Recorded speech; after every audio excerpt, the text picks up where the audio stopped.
UFC 330 is wrapped. It's in the books. And my man, Big Angelo, talking about the books. Man, you got crushed in the books last night. Crushed. Absolutely obliterated after. But wait. On my live show, I propped you up 13 straight weeks of crushing your safety parlay. I gave you some love. This is what happens, right, though, in this world, right? I mean, but what goes up must come down. Josh, we were up 82 units in 7 events. It was bound to come to an end. It was bound to come to an end. And I knew this card was going to be a catastrophe the very second that Jeremiah Wells absolutely put to sleep the biggest favorite on the card. Just put him to sleep. I was like, well, this card's going to be a disaster. Bro, you know what's funny is I had no money on that fight. It just set the tone for the rest of the card. I had $50. Look, anytime someone's that big of a dog, you just gotta, and you know Jeremiah Wells throws with a lot of power. I thought Orba was gonna smack him up too, but when it's what I think I bet at like 720 or 730. Like, just go ahead, throw $50 down, see what happens. So came out on top there. I think I won like 415 or 4 something. I just can never I can't bring myself. Like, I totally get the logic there. Yeah. I just can't bring myself to bet on a fighter I don't think wins. Like, my brain can't process that. It's like, I think he loses. I can't bring myself to bet on it. I thought Orba was gonna put more pressure. He was gonna like basically throw more shots. He only wrestle more as a reaction. Yeah, it was so weird. I was expecting him to like pressure him, throw big punches, clinch, grapple, take him down, and like dominate, which he did for the first 2 rounds. He dominated on the ground. Yeah, and the only reason he got choked stupid is because he got cracked, shot like kind of a naked takedown, and Jeremiah Wells just ninja choked instantly. Right away. Bink. Frustrating, but yeah, I did well on that one. I lost on the Barboza one because I put 50 on Barboza. I took just the biggest dogs, and I was like, let me just throw 50. If one of them hits, I'm good, right? Stoltzfus hit, Jesus. Jeremiah Wells hit. Like, it was funny because people were like, the dogs are barking tonight, and obviously some underdogs won, but 5 underdogs won on a 12-fight card, which is a lot, but there are cards where way more dogs in that one. The difference was it was 5 of the biggest underdogs, the biggest underdogs on the card won. Not this random, like, oh, Vicente pulled it off at plus 120. Like, the biggest dogs on the card won. And won by finish. So yesterday, on Friday, I did the show Crossing Lines with Jeff from the Nadu. And I was going to say Nadu. Nadu. It is Nadu. Is it Nadu or Nadu? It's not Nay, it's No. Okay. I did the show with him and Donnie Seymour, and we had Donnie right side Seymour. We had a great show. He was trying to convince me to throw money down on Stoltzfus, and I was like, nah, he doesn't have a chance, man. He's gonna get knocked out. I'm like, this guy at least got power. He's more athletic. And then as I'm sitting there and I get off, and I'm like, he seems so dedicated to this, and like this is what he like. Maybe he's just a racist. No, he's from that area where Stoltzfus is from. I guess it's a very like Amish name. Stoltzfus. I don't know. He could look Amish. He's a little chapped. He's got the Amish face and the Amish hair. Nadu is an Amish guy. Well, he has that ridiculous bowl cut. I know what is going on. It's like Patty with his haircut. Like, at a certain point, it's part of your identity, and you're like Paulie D. It's part of your identity. You can't cut it. It is what it is. I love it. Like Chuck Liddell, right? Tattoos on the head, the mohawk. He's fucked like it. You can't. You're stuck. Like, have you seen pictures of Wanderlei Silva with hair? Makes no fucking sense. Yeah, the guy looks absurd. I mean, you have a tattoo on your head. That means you're dedicated to a shaved head. Yeah, he looks absurd with hair. You know, Bam Bam Bigelow. Remember him with the fucking fire flames on his. Yeah, I mean, you're dedicated to a shaved head the rest of your life. People they would never recognize you any other way. So, you guys got you. So, what was going through your mind as you're just losing bet after bet? Well, first of all, we don't celebrate other people's losses, Josh. That's like small dick energy. So why don't you get that in check before you show the world what you're actually working with? Second of all, it was actually like, it wasn't a complete catastrophe. Like, it's a game of inches. For example, like, there was a lot of bets with Islam and Mackenzie Dern parlayed. Great. Those all won. Where it started to fall apart a little bit was people chasing props. Like, the prop bets are actually what killed people. That's me. Oh, this guy by finish, that person by finish, or this by finish in the second round. Because what happened with this card is the odds on the favorites were insane. Like, they weren't reasonable anymore. So people started chasing specific prop bets to try to make them more reasonable. When you do that, that's kind of where you lose the plot a little bit. But there was also a couple of just straight up morons on this card. Joel Alvarez, maybe the dumbest fighter on the roster. Like, it wasn't working, you stupid bastard. So why would you try the same thing in the second round, then the same thing in the third round with no adjustments whatsoever? It's not working. Try something different. So, like, situations like that, it just ended up being a tough card. Yeah, it was rough. Joel Alvarez, I would never have taken that fight to put money down on, because he came in training for Islam, and I was like, okay, now he's going to come in confused. I just got dominated probably by Islam on the wrestling and on the stand-up a little bit. And I think he just probably came in going like, I didn't train with my real camp. I took the fight on short notice. He probably wasn't going to fight the same way. He just spent the last 3 weeks, working with Islam wrestling. He spent the last 3 weeks wrestling, so he did a kickboxing match against a guy 3 times his size and twice as long. But he did a kickboxing match very timidly, as if like he just got dominated for the last 3 weeks, getting taken down over and over again. It changes the way you fight. You have to. Well, he wasn't it should training go with the his opposite normal direction, guy. dude. You would think. It should be, I just trained with Islam. Like who the hell's going to take me down now? Like, that's what it should have been. Like, here's where I'm. No, he doesn't have any wrestling himself. No, he fucking sucks at wrestling. And so that was the problem. I saw your video, man. You just went off on a rant. Here's the thing. I will never be upset at a fighter who loses when they try to win. Because you're not going to be the best, right? No, there's only one best on the planet. Not everybody's undefeated. Everybody's going to lose eventually. There's always somebody better.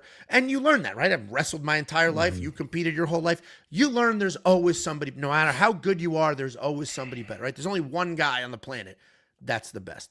So I'll never get mad at a fighter that went out there, fought their ass off, and just lost. Like, that is what it is. But then when you watch somebody like Joel Alvarez, who made 0 adjustments whatsoever, didn't even try, then it's insanely frustrating. Like, if Joel Alvarez had that kickboxing gameplay in the first round, didn't work. Second round, he comes in, shoots a couple shitty takedowns. At least he's trying. Third round, comes in and says, I can't take him down. Let me push him against the cage and climb his back, which is what Jake Matthews did. Jake Matthews submitted Chidi and Jaquani without shooting a takedown. It's like, maybe try to win the fight. And that's where I get super frustrated as a fan, as somebody who bets on the sport. That's where I get frustrated, is like, you made 0 adjustments. You just kept doing the same thing over and over and over. It wasn't working. What the hell? And his corner, last thing I'll say, his corner in between the first and the second round was like, great job, great round. What were you watching? He didn't even adjust his stance. His left leg got beat to smithereens. Do you think he stood southpaw for 30 seconds? No, just continued to let his left leg get absolutely destroyed. That's what drives me nuts, is making no adjustments. You've cornered and coached. I assume you tell people to make I assume making adjustments is part of the cornering. Yeah, 100%. I love when you can actually make the adjustments live while you're inside the cage trying to fight. Hey, we've got to go to the wrestling. The striking's not working. Or, hey, let's get busy trying to get the takedown, or let's get busy throwing more jabs, whatever it is, right? But if you can't make those adjustments on the fly, you're gonna really suffer as the fight goes on. I've had moments like that in my own career. The second fight with Gil Melendez, I just had no desire to change the game plan. The game plan was to strike and fucking just try to knock his head off. It didn't work. Lost the title. Is your coach not like, Josh, what the fuck? No, he just basically, Javier and Bob Cook had to switch in the corner. So Javier comes in the fourth round and goes, or not Javier, but Bob comes in the fourth round because Javier's like, I can't get to him. You're going to have to talk to him. He's not listening to me. He's not listening to me. Yeah. So normally I would always listen to Jav, and Bob both, but while they're coaching me, but he's like, I can't get through to him. He's just fighting however the fuck he wants, and it's not working right now. We're losing. We're down, we're down 3 rounds to 1 going into the 5th. Fucking get through to him. So yeah, definitely one of those. I've been in those situations, but this was a different situation. I literally was just trying to knock him out. Like, I was, if you go back and watch, Joel wasn't trying anything. Yeah, and that's the problem. And that's where a lot of frustration comes, not from just people like you, but from everybody. UFC's probably going, fuck this guy. What the fuck is going on? Throw some damn punches. Do something. So Dana White said that about, not Joel. Dana White said that about Ian Gary in the main event. Did you see that? Yeah. He was like, if this dude had any killer instinct whatsoever. So it is funny. Like, I agree he didn't let his hands go, but I didn't see that fight and say Ian has no killer instinct. I saw that fight being like he should go a little more. So it is just funny to see everybody has a completely different take and different reaction to the exact. We all watch the same thing, and everybody has a completely different takeaway. I kind of was also agreeing with Dana. There was moments where if he would have just put his foot on the gas, he potentially could have at least. I had it 2-2. Look, let's just talk about the fight. Ian and Islam Makhachev. How did you score the rounds up until the 5th round? Was it 2-2 going into the 5th, or was it 3-1 going into the 5th? How did you have it scored? I had it. So what's interesting is I picked Islam, but I had a lot of respect for Ian going into this. So I'm like, I'm not touching this bet wise. And I had it 3-1 going into the 5th, but I just found myself rooting for Ian Garry the whole time. Like I just found myself being like, oh my God, he could potentially, and I just found myself rooting for him. But I had it 3-1. But there's this whole newfangled, the only thing that matters is damage. If the only thing that matters is damage, Islam lost that fight. He did nothing to Ian Garry. What did he do outside of takedowns in control and a head kick in the 2nd round? What did he do? Okay, so look, I had him winning the first 2 rounds, and I'll answer your question here at the end of this. And then I had Ian Garry winning the next 2 rounds. So I had it 2-2 going into the 5th. 3rd was for sure Ian's. I don't think he won the 4th. It was close, but look, I gave it to Ian. I just, on my side of it, like I think who I am, and everyone's like, oh, you're a fucking homer. But no, I literally had it 2-2 going into the 5th. And then in terms of damage is accumulated because I just got done with Big John's command course and doing the referee, and I actually passed the judging course. I fucked up the refereeing part. But if I'm judging this fight, the big head and arm throw, that's considered damage. It's the big high flying takedowns. He lifted him and scooped him and slammed him. Sure. Those kind of takedowns. Those are the ones that actually, those are considered damage. If you just run to the fence and hit a double leg and then scoop their legs out, nothing happens. You get you get a little bit of points for takedown, but then what are you going to do from there? So I had it 2-2 going into the 5th. I thought the takedowns where he dropped him with the head kick in the 2nd, he definitely won the 1st and the 2nd. I don't think there was any doubt that he won the 1st and the 2nd. Ian just didn't do anything. Had he thrown 10 more strikes, maybe he would have won the 1st. No way he would have won the 2nd because he got dropped. And in the 3rd, I've had him win in the 3rd and I had him win in the 4th. He just didn't do enough for somebody who always talks about I'm going to knock him out, or he's not getting out outside the 2nd round, or he's just not on my level. You were showing that you were actually talks like that. Ian Garry. Like that. No, Ian Garry does talk like that. He's almost too respectful. That's what annoys people. No. All of his stuff, even Usman and his Kamaru Usman has talked about. All he does is talk about how he's going to finish people. Motherfucker hasn't finished anybody, and that's what he talked about. He has talked about people aren't on his level. His move, he's too good. He's too fluid. He talks like that. Bottom line is, last night, he had an opportunity to show it and prove it, and he was right there. He just didn't pull the trigger. And I think that's what Dana White was talking about. No killer instinct. Put your foot on the gas and get after him to win that title. You want the fucking title or not? That's the question, right? And I've never been a guy that said, you've got to beat the champion to win, for the title. I actually I totally understand people who disagree with that. I like that mindset, though. I do like it, but beat the champ to be the champ. Like a super close fight, tie goes to the runner. But I get if people disagree with that, but I actually like that logic. Yeah. No, I agree. I like the logic, but that's just not how they score it. Yeah. That's not how they're supposed to score it, right? So Ian had his moments. He had opportunities and chances. I think he should have seen the look on Islam's face going into the 4th or in the 4th and 5th and been like, look, if I just put my foot on the gas a little bit. It is funny. Islam does have this is going to sound offensive, like dumb face. Like he always is in the corner, like always, like wide-eyed, mouth open, he always looks like that, no matter how the fight's going. Because we actually talked about that while we were watching it. Because somebody said the same thing. I was like, dude, there's a gazillion pictures on the internet of Islam, like nothing's going on. That's just his resting face. Like my wife has resting bitch face. That's resting Islam face. It just looks like nothing's going on. Islam won the fight. To me, it was 4-1 in my opinion. If you are very much in the camp of like damage, then yeah, I mean, we could talk about Ian was the one who seemed to be landing more shots, more impactful shots. He was getting taken down, but who cares? To me, where the tide turned was when Ian Garry, like he very clearly trained like that whole reach over across the body, like that's how I'm going to defend the takedown. That very clearly is what he trained because he did that every time. Yeah. But he stayed on his hip too long. And that was the end of the fight is when he fell to his hip. He grabbed, like the third round, he falls to his hip. He grabs it. He scoots his ass out and he ends up behind Islam and he ended up in a great position. Then Islam shoots a horrendous takedown. Ian stuffs it and the tides had turned at that point. Like it felt like Ian was about to take over the fight. And then more of the same defense, except he sat on his hip too long. And he sat on his hip too long.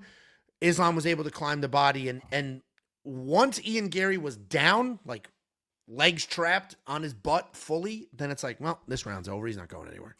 Yeah, what happened is that in that first one when he was able to get up on top and Islam wasn't able to get the takedowns because he pushed off the fence with his foot. So Islam took him down, he got to the fence. That gave him the opportunity to use the fence to push up and get over on top.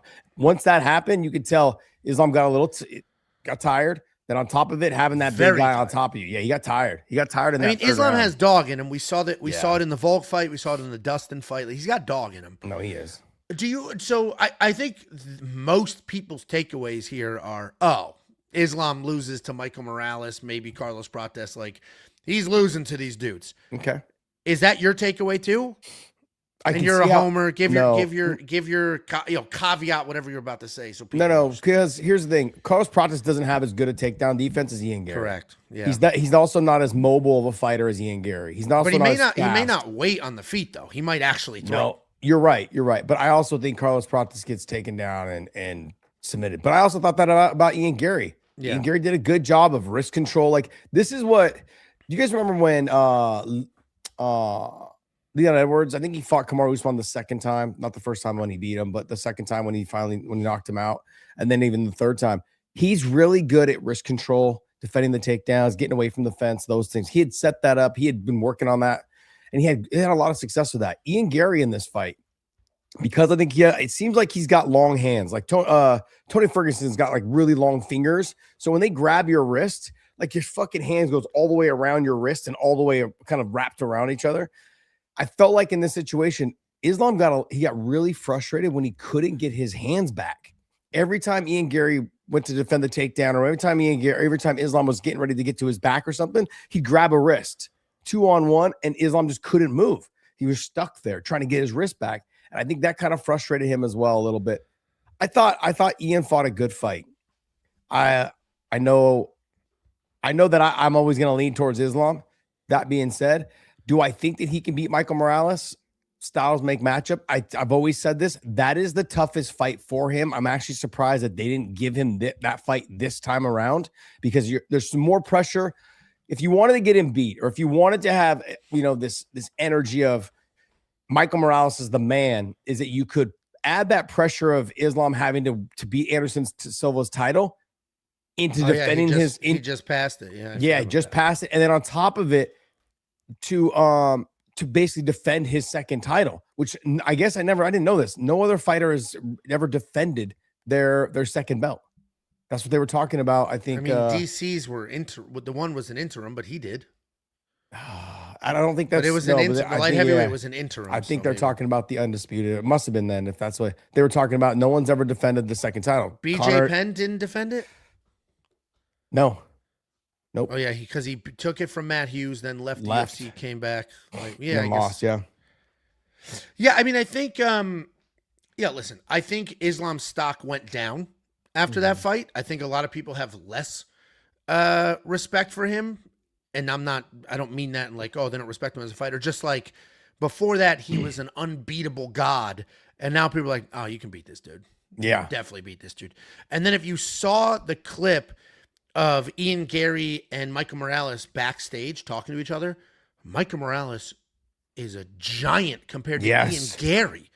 So next to Islam, and Michael Morales can wrestle. He's like a 5-time or 3-time Ecuadorian champion. And it's Ecuadorian champion. Wrestling, whatever. But like still, he's a very, very good wrestler. He's got good striking. I will say what worked well for Ian in this fight is he is at shoot-a-box, and he clearly was working scrambles and takedowns. I think what leaves Islam in these fights that are closer than they should be is the fact that his go-to is control. not submission threats. So when he gets you to the ground, he's trying to advance position. He's trying to keep you there.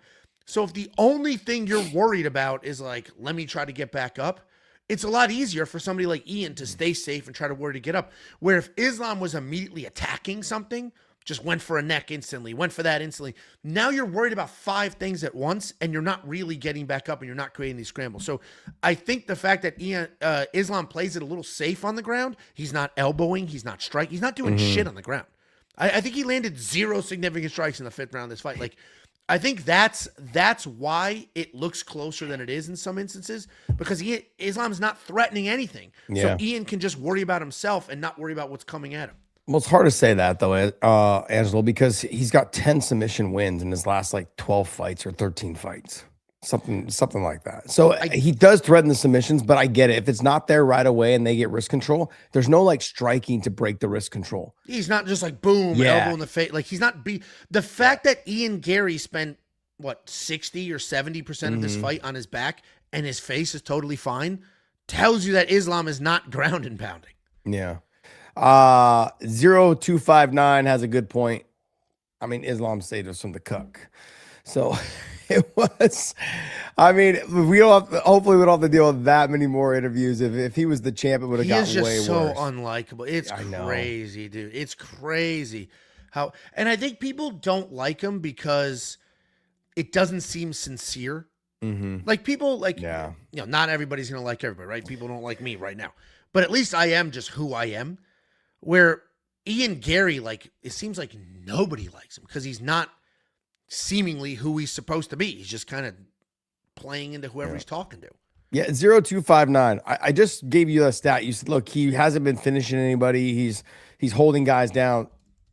He's got like 10 finishes in his last 13 fights or something like that. So I don't understand what do you mean he hasn't been finished people. Like, that's the problem. But like, I think what it is though, too, you just hit the nail on the head a little bit, Angelo. They're not doing any damage to get to the submissions. It's like, okay, look, I take you down, I dominate, I just get the submission and move on, right? I mean, the Dustin Poirier one, I mean, he's still chasing the submission in the 5th round. Same thing in this fight with Ian Garry. Gets the back, gets the figure 4. He's chasing the rear naked, but when somebody is just holding your wrist and just once every while just hitting the pot shot, there's not really anything you can do. And the fact that Ian had no, like, I agree with Dana on this, where he had no killer instinct of like, I need to get out of this and have an opportunity to win the fight. If I lose this round, I'm done. You should have known. Ian Garry should have known that he lost the first 2 rounds. He got fucking dropped in the second with a head kick. I mean, you should have known. First round, I think, you know, I think everyone kind of figured that Islam won the first round. So that being said, you can't give up one more round. And in the 5th round, you were losing the round, got your back taken, and you were just holding the wrist. That's not going to win you a fight. Yeah, I think I don't disagree with any of that. I just think I can give Ian some credit for not just completely letting his hands go because there is a threat on the feet of a shot coming in. Yeah. So he is like, if I overcommit to this, he's going to shoot. Do I kick? Do I not kick? Because he's going to shoot. So I can understand that hesitancy.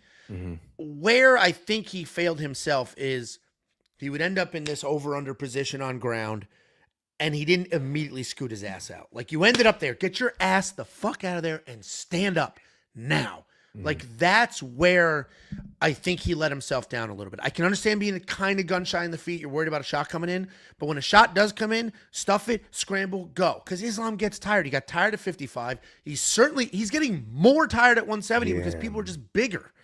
So it's just like, that's where I think he let himself down because he was never going to close the wrestling gap. But what he could do is outwork him. Just out-cardio him, outwork him as Islam slow down, then start to take over. You think the 9-month, 10-month layoff was a factor? Because Islam was like, hey, I was supposed to fight in the White House card. Like, Ilya it didn't work out. Ilya basically asked for too much money, and I got fucked. He's like, so I was all ready for that fight against Ilya. I accepted the fight, and now I had to wait for this fight. He's saying that he's like, I want to fight before January. He's like, you know, Ramadan's the end of February. He's like, I want to fight again before January. We're not going to see Islam for a whole nother year, dude. There's no way he's fighting again. We're not going to see him for another year. They have another fight, I think, in Abu Dhabi in November or something. We will not see him for another year. I promise you. No, because Ramadan does happen, and he kind of took a beat. He took some damage there, so he's got to heal up. He's got to get better. And you know, Khabib doesn't rush anything. His fighters never take short notice fight, which I totally understand. This isn't a criticism. They don't take short notice fights. They're very professional. They're very locked in. They're not going to rush a single thing. He's the champ right now. We're not going to see him for another year. I think we see him sometime in December or January. First fight in January or the end of December. Yeah, I mean, and who does he fight? Pratis or Morales? It's got to be Michael Morales. Now the problem is the UFC might make Michael Morales and Pratis fight each other, just because who else are they going to fight? They can't both sit around forever. And I think Morales has earned it over Pratis. A lot of people are like, "Oh, Pratis because look, he beat 2 former world champions." This that, which is true. Like if you look at who they've beaten, Pratis has beaten the better fighters, but Michael Morales is undefeated. Michael Morales is, I think you just kind of lean into the whole undefeated aspect. And Pratis is a fan favorite. Yeah. There's no rush to get your fan favorite a loss. Like, just let him be the fan favorite. Let him knock the teeth out of somebody else. Like, if Sean Brady wins versus Gabriel Bonfim, let him knock Tom Brady's teeth out. Yeah, I could see them putting Pratis next. Similar body style, see what Islam can do against a guy who's same length, not as fast, not as good takedown defense, but will throw the punches. Ian Garry sat out in the middle in his wide stance. I thought he'd move more. Nope, he just took the center of the cage. Like, look, I'm right here in front of you. Yeah. But I said this, I go, and you and I both, I think, said this. If he wins, if Ian Garry was to win the fight, it was going to be a boring fight. He just didn't throw enough. And I thought he would stick and move and throw one shot. I think that fight was boring because of Islam, not because of Ian. Ian didn't throw hardly any shots either. Let's not pretend like they were throwing. Ian wasn't diving at legs either. I mean, the only exciting exchange was Ian getting knocked down. So no way, a couple scrambles. That third round was very exciting because Ian scrambled out of there. You mean and then Islam's taking desperate shot, dude. To pretend that somehow Ian Gary's the more boring of those two is a wild homer twist. No, it's not.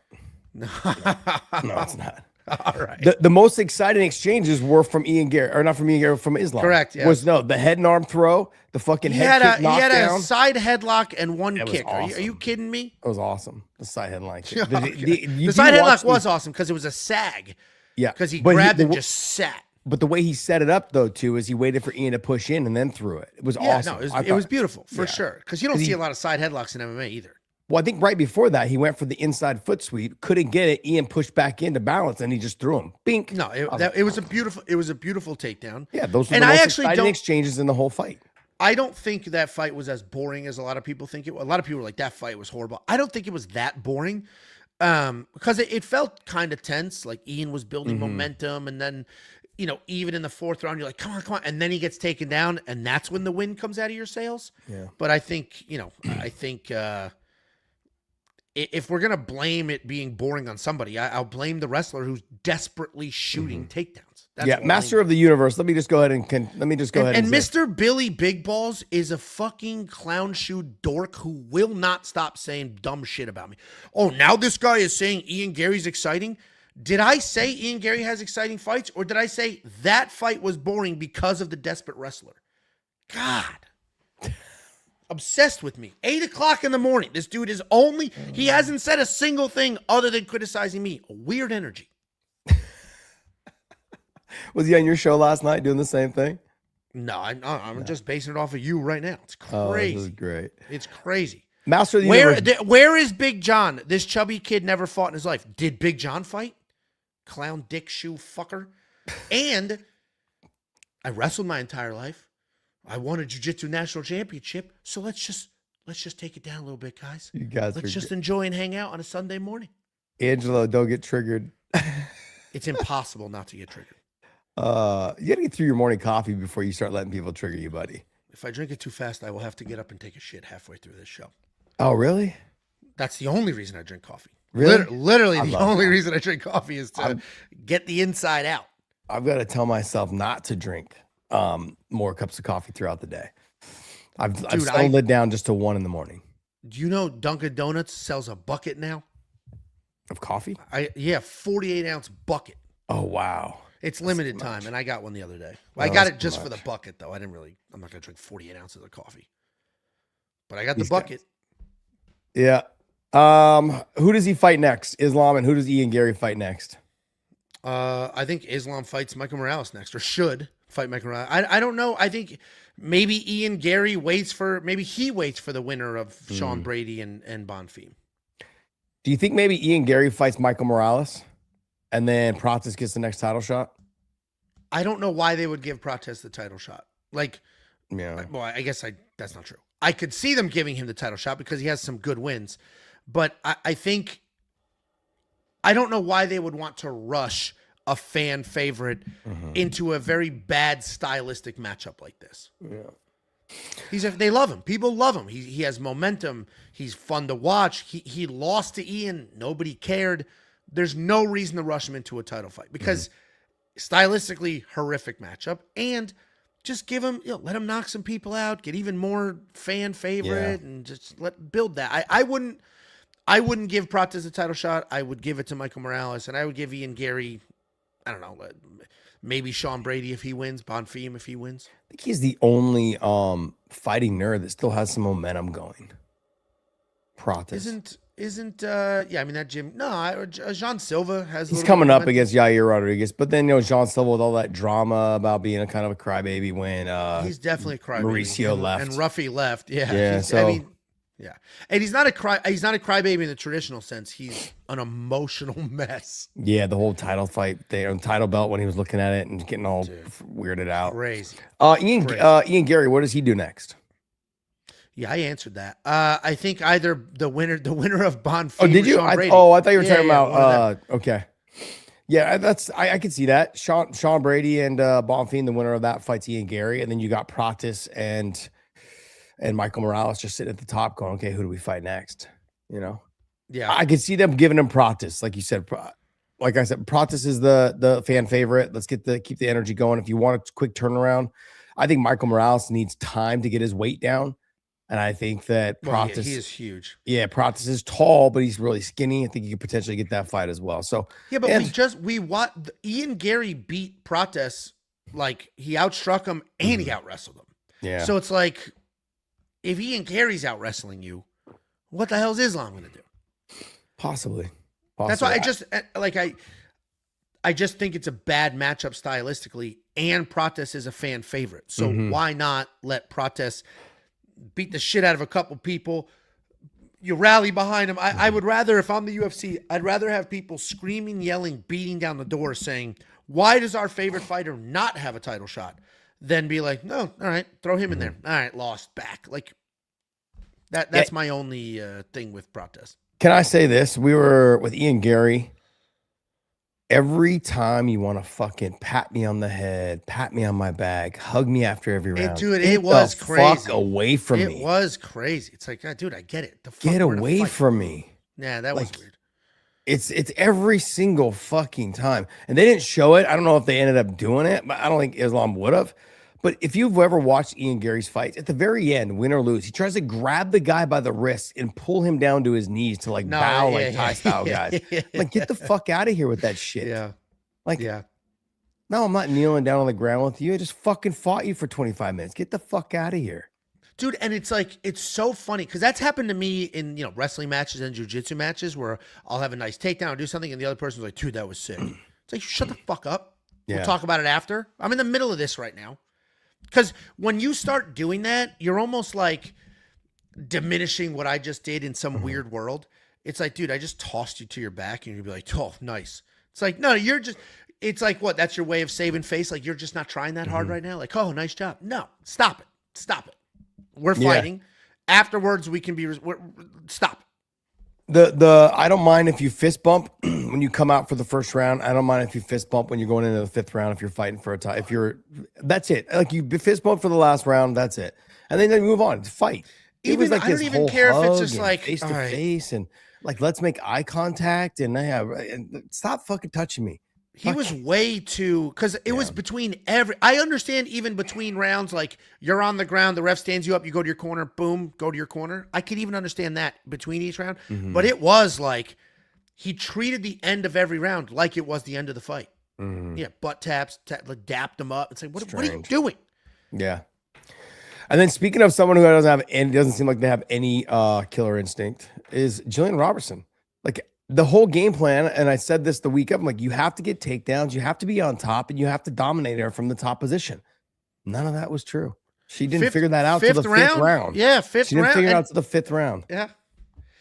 Well, this is where I blame myself for not just trusting my instinct. My instinct was Mackenzie Dern needs to be in the safety parlay because she is better than Gillian at everything. Like literally, not wrestling, but somehow was the better wrestler in 99% of that fight. Yeah. She was shooting beautiful blast doubles up the middle.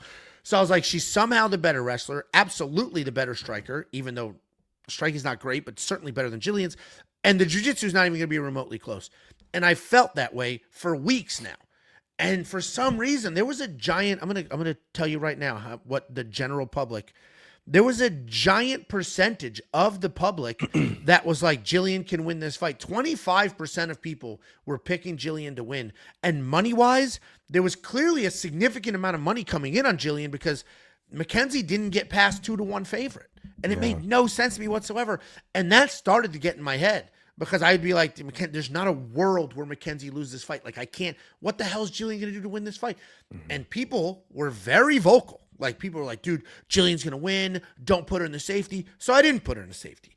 And then we had an insanely dominant one-sided fight. The only success Gillian had was in the fifth round where she got one takedown and just hung out on top for a little bit. Outside of that, Mackenzie Dern dominated every single aspect of this fight. The crazy thing is that every time Gillian Robertson went back to her corner, I'm like, you're not even breathing hard. Like the punches that they were both trying. By the way, the punches that both of them were throwing, there was like no heat on them. They were like just trying to touch each other's gloves. I'm like, what the hell are you guys doing? Try to knock them out. Let me see some. I couldn't wrap my head around the Mackenzie Dern. Like you have the reach. You look physically way bigger. Like you filled out so much more than Gillian Robertson did.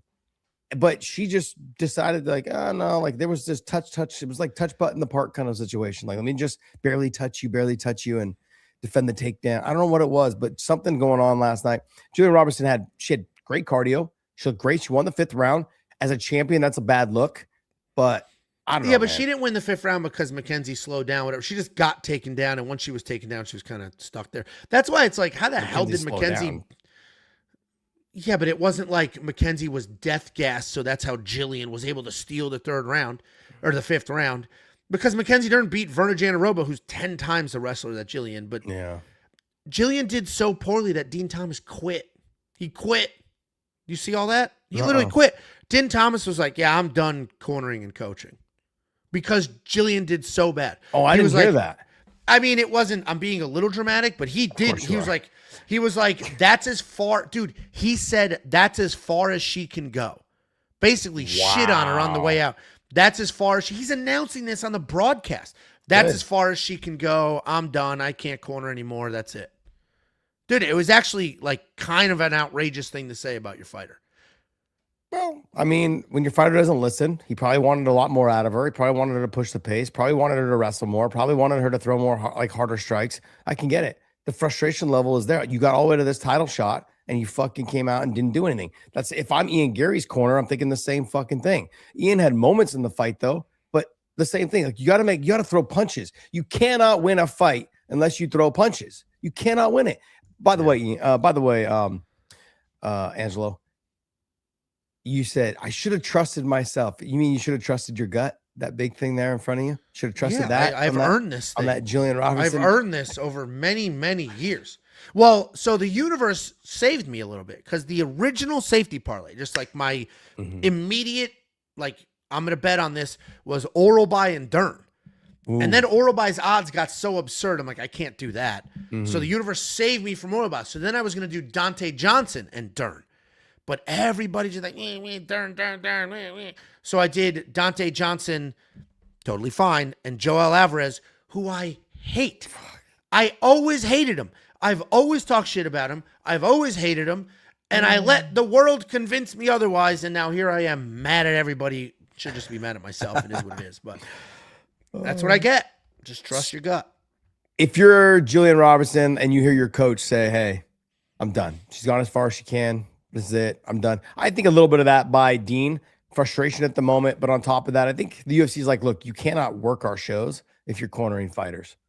And I because they can't cut to him halfway through and shit like that. Yeah. Yeah. And No, I would rather be in that position than having to well, one's a coach job the corner. forever, and the other one's just as long as you have a decent fighter in your roster. So, Exactly. Yeah, two very different jobs. And Dean does a great job in those when they bring him in on the rounds. He does a great job. He would have been great to listen to last night when talking about the Ian Gary Machado and Islam fight. Dude, I think Din Thomas is better at that than he was at cornering.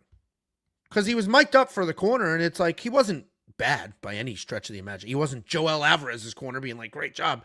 But when they cut to him during regular shows, his insight is incredible. Like, it's incredible. Like, he's like saying exactly what should happen, and he can look at it objectively. I think it's just a little different when it's your own fighter. Obviously, you're not thinking as objectively. You know their limitations, so it's harder for you to be like, oh, all she has to do is this. It's like, well, you know for a fact she's not capable of doing that. Yeah, that's true. Moving on, you got Jalen Turner, looked absolutely fantastic in 39 seconds. Yeah, that sucked. What do you expect? Yeah. What do you expect? I did not expect that. I fully understood that Jalen Turner could knock out Cowie Fernandez, or at least could win that fight. Jalen's tremendous. He's good. He uses his reach really well. But Cowie is like proven to be tough. I saw many worlds where Jalen won this fight. I didn't see a world where he won it in 30 seconds. I thought Cowie Fernandez was just kind of too tough to get absolutely slimed out like that. Uppercut was right I to the wrong. Yeah, boy, was I wrong. Yeah, boom, and then just jumped on it. It was over. You guys, let's not shit on Dean Thomas, only because Dean does the show with me every once in a while, so let's not shit on my boy. But on top of that, when your fighter's not listening, what else can you do? There's nothing you can do. And I gave this little talk earlier when we opened the show. I had a situation where Javier had to switch positions with Bob Cook in my corner for the second Gil Melendez fight because Javier's like, I can't get through to him. So they switched positions in round 4, and I got Bob in round 4 and 5. It wasn't enough, but Bob was able to get through me a little bit more, but not much. You know what I mean? Like, throw more punch. You got to get him out of there. You got to finish him. Like, that's it. In that situation, Dean's probably going, we worked this hard for 10 weeks. Your title fight, all of this stuff going into it. And you go out there and don't throw punches, really. No aggressiveness, no pressure, letting her dictate the pace, not wrestling. And then you finally you have a successful round in the 5th round when it's fucking too late. It's too late. And he's thinking to himself, what the fuck did we just spend 10 weeks on? Where was this? Yeah. Where was this? This is what I needed in round 2, 3, 4. I needed that then. But who's this? I got to go back and rewatch. Did she even attempt takedowns earlier? Did she attempt them? So she did try. She just didn't get them. So it's not like she didn't try. Her very first takedown was fucking atrocious. They are atrocious. She dove at a single leg from like 15 feet away. Oh, that's I remember. Dude, that was like a Randy Couture, James Toney type takedown. Yes, but didn't get anywhere near it. No, I know. That is right. And it's like, I mean, listen, Mackenzie Dern was always the better fighter. Just like Islam was always the better fighter. There's like this dude, A Freedom 123, is under the delusion that I picked Ian Gary. No, I was very confident in Islam to win this fight. I found myself while watching the fight rooting for Ian, but of course I was picking the guy who can control where the fight goes. And when I do a lot of like the breakdowns and the picks, I typically will pick the person who can control where the fight goes, whether it's because their takedown defense is so good or their offense is good. Because if you're the one who can control the middle, meaning there's striking, there's grappling, and there's wrestling in the middle. If you're the one who controls the middle, if you're losing the striking, you get a takedown.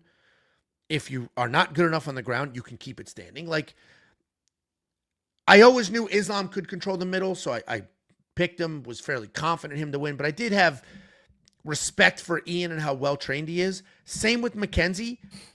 She was just better than Gillian in every aspect of MMA. So it's like, I don't see a world where Mackenzie loses this fight. I let some people get into my head. But then when we look at some of these other fights, Mansour Abdul Malik, he was the one who could control the middle. Yeah. So him just like shitting the bed was very surprising to me. And the reason I think he shit the bed was because he didn't seem to care. He doesn't have like that sense of urgency. If we look at him and then we look at Dante Johnson. Now, I don't agree with how Dante Johnson came out, but that dude came out, started swinging like a madman trying to find a knockout. He got hit a few times hard, and then he slowed down a little bit. Mansour Abdul Malik comes out like just too cocky, no sense of urgency, doesn't feel rushed. And honestly, I don't know, just a guess. I feel like everybody around him is just like, you're the most talented dude here. You're the best guy we've ever had in the gym. You're going to dominate. And he just has that burned into his head. So he goes out there like, yeah, there's no way this guy beats me. And then by the time he starts to turn it up, it's too late. Yeah. I felt like Abdul Malik, what he did was he didn't realize that Stoltzfus was just going to throw punches. Every time he tried to reach and grab Stoltzfus' head into that tie plum, fucking Stoltzfus threw like a 6-punch combination. It was like body, head, body, just fucking threw. Yeah. And that threw him off. He's like, this guy's fucking hitting me. What's going on? And you just saw every time he didn't know that Malik does not know how to move his fucking head offline. I was watching that. It's like his head was always in the middle and Stoltzfus just threw blindly and landed right on the chin. I was like, this is, you've got to learn to throw and move, and then counter if you can, if there's an opportunity there. Nothing. He, like, I have to agree with you. He's a guy that inside the gym probably dominates. I guarantee he's a gym hero. I guarantee he's a gym hero. Yeah. Dominates everyone and thought he was going to go out there. It was a huge favorite. I threw money down only because Jeff Nadeau was like, Nadeau or whatever how you say it. He was. That's the third time you've said it correct and then adjusted it to the wrong way. Is it Nadeau or Nadeau? Nah. Like your instinct is correct, and then you just say it wrong the second time for some reason. He convinced me. He's like, oh yeah, I grew up in he had to know he grew up in an Amish community, and we were talking about that, and he says, no, I got to go. We're talking about fist fighting, not building decks in 2 hours. Limited carriages and shit. That's great. Quakers, don't they do the same thing? I don't know the difference between Amish, Mennonites, Quaker. I don't actually. Mennonites can use technology, but I don't know the difference between 80% of these religions. Yeah. What is cool that the Amish do is they I think it's when you hit 18, they're like, okay, go out to the real world, like leave our community, go to the real world, and then decide for yourself if you want to come back or if you want to live in the regular world. So they're not a full cult. It's not a cult at all. They letting them make. I forget what the name. Letting them of that, leave doesn't make them a cult. Yeah. I forget what the name of that decision is. It's called something when they say go to the real world, and I don't know what percentage comes back versus stays out, but it's I don't know. It's very different because I'm from. What is a Mennonite? Obviously. A Mennonite's the people that you'll see in regular areas, meaning like you'll see them in town, whatever, and they're dressed like it's fucking 1902. Like ladies wearing bonnets and long dress. They look like Amish. No, they look like Amish, but they have iPhones and like, you know, they live a normal technology life, but they look. Got it. Because like Quakers, I think are the same way, right? They dress like that. That I don't know. Quakers. Amish, I didn't know Mennonites existed until I moved to Texas. Oh wow, where are they around here? Yeah, they're like in their country. Oh, we don't. Because Tiffany was the ones like, that's a Mennonite. I was like, what? I've always appreciated families that continue to make their daughter dress like in dresses and like not bonnets, but dresses and like bonnets that's a little too much. A little bit much. Listen, I don't care. However you want to live your life. To me, as long as we're all in our society, and society for me is America. As long as we have the same core values, I don't care how you get there. If your core value is like, be a good person, take care of your family, and do the right thing, I don't care how you get there, what you look like when you get there, what you believe on your way to there. If we're all just trying to take care of our families and live a good life and be good people, I really don't give a fuck.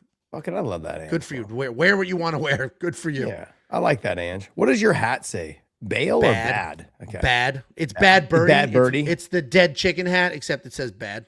Yeah. The dead chicken. It's not even a chicken, but everybody here is like, where'd you get the dead chicken hat? Little small bird. It's funny because we went to the PGA for they had some big event, I don't know, like a month ago, like on a Wednesday. It was some golf influencers were there. It was something.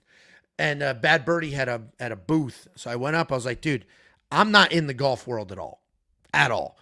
But I wear this hat with the dead chicken, and the amount of comments I get on this hat is insane. Yeah. And like, oh, that's sick. Oh. Mr. Small Wang looks like a Timu hat. That's such a weird comment. Like this is like a huge golf. I don't golf. It's a huge golf brand. Like looks like a Temu hat. I don't understand that comment. Yeah. Dustin Solstice against Abdul Malik. I mean, the fight itself, I thought was a good fight. I thought Solstice entertaining. fought a very good fight. I thought he fought very smart. Abdul Malik just didn't show up, man. I felt a little overconfident. Maybe he came in because he was such a favorite that he just came in and was like, yeah, I'm good. By the way, I capitalized on that $50 on that fight too. I think it won me like 250 or 240 or something. It's definitely it was definitely a fraud check fight. And I think we can say that here because I don't think I said after you can say whatever you want here, buddy. After he lost to Yorzi Belaguri, I was like, I don't think that's a fraud check. Like Yorzi clearly very good. He's absolutely tremendous. And Mansour moved forward and tried to win that fight. He just couldn't. This fight felt like a fraud check because Dustin loses a lot. Like he loses a lot. He gets finished. This was the UFC being like, we believe in you. Here's a guy we think you can beat. That's what this matchup was. And it did not go that way for him. It just didn't go that way for him. So I think Mansour Abdul Malik's going to end up like Phil Rowe or Phil Hawes. Yeah. He's going to end up like Phil Hawes. A nasty wrestling prospect who's got power in his hands, who just somehow doesn't put it together. Dude, Phil Hawes at one point was like, this guy's going to be a world champ. Yeah. Mansour's 2 losses are both by TKO. That's a problem. Like, that's a problem. So I think we're going to end up in the same situation. A massive prospect, not going to live up to the hype, and it just is what it is. Move on to the next guy. It's funny is every time someone brings up Phil Hawes, all I think about is when DC checked him in the center of the cage after the fight when he fought Duran Win. He's like, what did he say to him that he he's like, you didn't beat me. So I don't know what the fuck you're coming to me for. Oh, because he was like he coached him or he was his buddy. Yeah, because that's his boy. Like Duran trained with us at AKA and yeah. And he was like, and he's just like, I was telling everyone like your boy can't do. He's like, bro, calm down. Yeah. He's like, you didn't beat me. It's not like you fucking beat me, dude. I'll smack you around. Yeah. He's like, oh, I'm sorry. Disrespect. Yeah. Yeah. It's like, but that's what I love about DC. Like he's all fun and games, but like keep it to a certain level, okay, buddy. Before I dial it down for you, and I love that. Rabovics, man, looked absolutely fantastic, and I could tell as soon as Edson Barboza made the walkout, he started hugging his kids on the walkout, started crying. I'm like, it's over. Dude, the broadcast knew it was over too. The broadcast went out of their way to say, typically when a fighter retires, they give us a heads up so we could have a package ready. So I guess Edson doesn't know what he's going to do here. It's like, why would you say that? Yeah. If you didn't already have an idea that this, why are you bringing that up? Because they brought it up like while he was walking out. They didn't bring it up like after he got the shit kicked out of him. Yeah. So it's like, obviously there was a conversation at some point. But here's an interesting, I don't think there's much to talk about there. Like the younger, faster guy beat the older dude. Yeah. There was somebody sent me a DM. And first of all, Mr.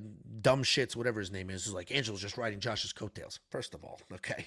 No offense, Josh. I'm doing 500,000 views over on my side, okay? I think we're doing just fine at We Want Picks. Second of all, somebody sent me a DM for bad takes and said, here's a good bad take.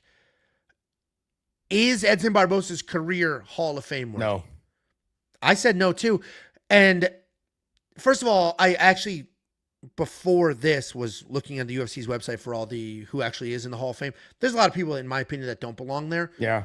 Only because, like, they're a little too willy-nilly with who ends up in the... Like, if you're just around for a while and do a good job, Hall of Fame. And here's another controversial one. I don't think Cowboy Cerrone should be in the Hall of Fame. I don't think so either. We love him, and he's a ton of... Why is he in the Hall? He's never a champ. Like, why is he in the Hall of Fame?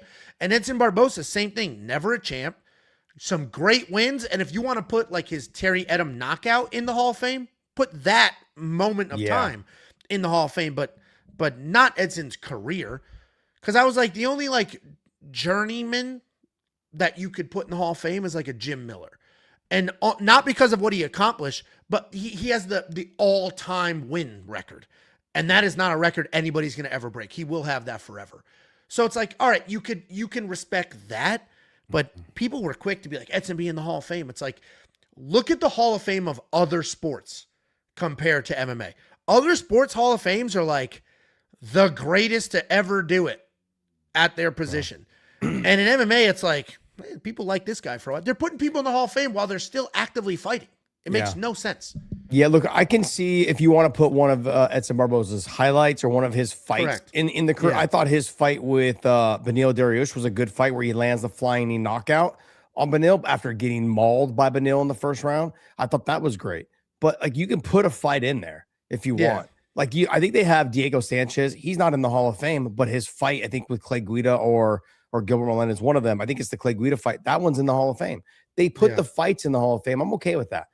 But to put the individual in there, I'm not. I don't think Cerrone's one. I don't think Jim Miller's one. I think the bare minimum is a world champion. Bare minimum is like Matt Serra's in there, and he technically was a world champion, and I appreciate that.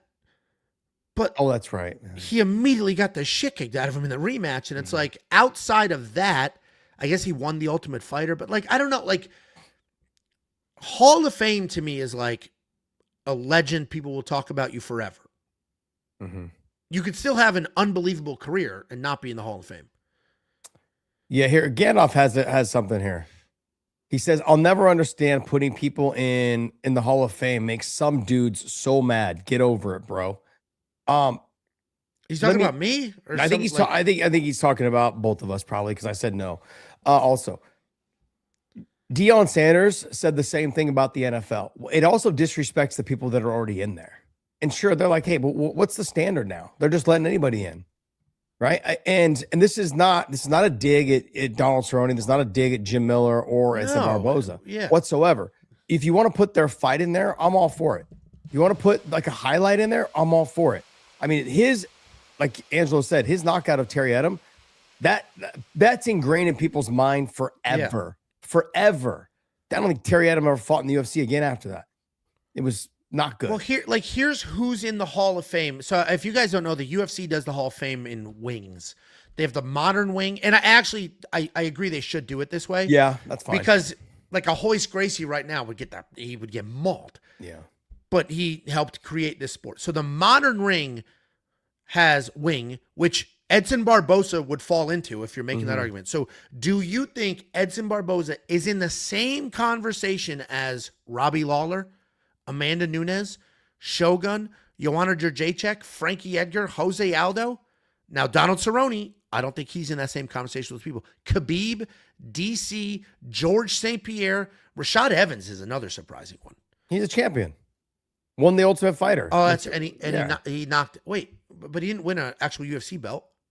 Yeah, he did. Rashad, Who did he beat? Was it Chuck Liddell? He knocked out Chuck, but that wasn't for the belt. No, but he was the champ, and then Lyoto Machida knocked him out to lose his title. Maybe, yeah. All right. I'm trying to remember. I think maybe it might be Rampage. Yeah, it might be I think he beat Rampage. We're missing a step for sure. Yeah. Michael Bisping, Ronda Rousey, Uriah Faber's another one because never a UFC champ. Yeah, but multiple-time WC champ. Correct. I get it. It's the same organization. Yeah, and then also, too, all the best featherweights or bantamweights were in there at the time. BJ Penn and Forrest Griffin. Forrest Griffin was a UFC. No, Forrest Griffin beat Rampage. Rashad Evans might have beat Forrest. Okay. Yeah, I don't know.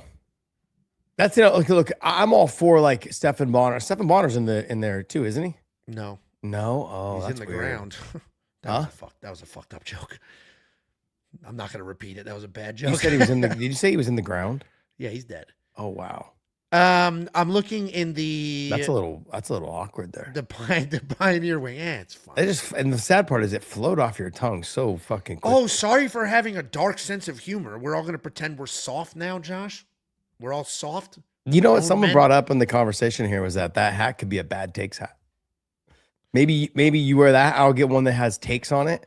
And we wear that during the show. Bad take. Yeah, because there's no way they could just copyright the word bad. No. There's no, maybe that a specific font.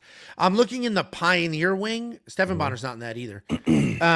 That's weird. Hoist Gracie, Randy Couture, Ken Shamrock, Dan Severn. Those all make sense. Matt Hughes. Matt Hughes could be in the modern as far as I'm concerned as well.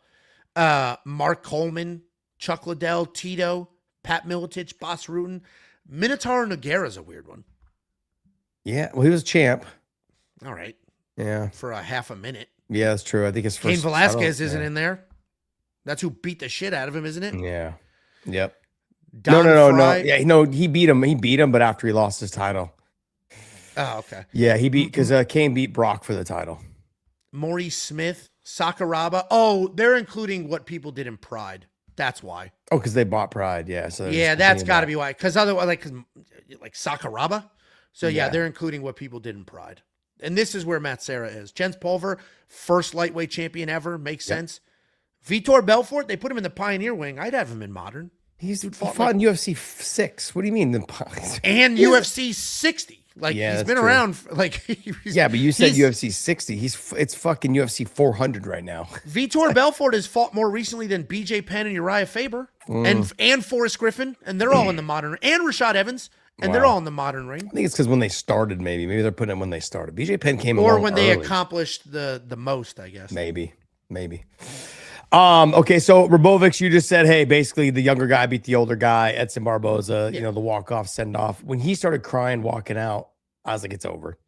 He's not winning this fight. To have your adrenaline dump on your walkout's not great. Yeah, I was like, not a great spot to be in. I go, there goes my $50 gone. Yeah. Because I put 50 on a Barboza to win. He was such a dog. I think he was a plus 470, I think, or something like that. Chidi and Chikawane versus Joe Alvarez. Go ahead, Vent. I've crashed out on this fight 6 times. I'm done. Like, to go out there, I guess I'm not done. To go out there, fine. You want to kickbox with a guy twice your size, twice your length, and twice as fast as you?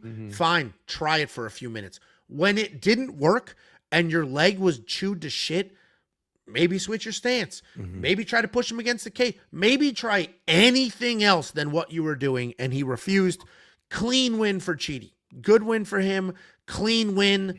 Joel Alvarez, bum, clown shoe, worst corner in the game. The corner, you might as well have Mitch Raposo's corner out there. They were like, great job. Great first round. In what world was that a good first round? Yeah. And it wasn't like fake, like, hey, good first round. Here's what we're going to do. Like, what's his name used to do? Greg Jackson. Yes. Greg Jackson would do that. Fine. But he would start with the fake compliment and then work to the advice. Joel Alvarez's corner was like sincere in great first round. Like, He was what? fake compliment. Yeah, he was just very much like, all right, let's stay calm. Good job. Where Joel Alvarez's corner is like, good first round. It's like, what did you expect to happen if that was a good first round? Yeah. I mean, that fight was insanely frustrating. Not because he lost, but because he didn't try to win. No adjustments, no aggression. Didn't try. Like, actually, there was like 30 seconds in the third round where he threw a combination. Outside of that, what are we doing? Yeah. Charles Johnson, I thought looked absolutely great, man. He got dropped, you know, had to fight his way back. And I thought, put the foot on the gas and really just went after it in that third round. I thought it was a fantastic fight. Great fight.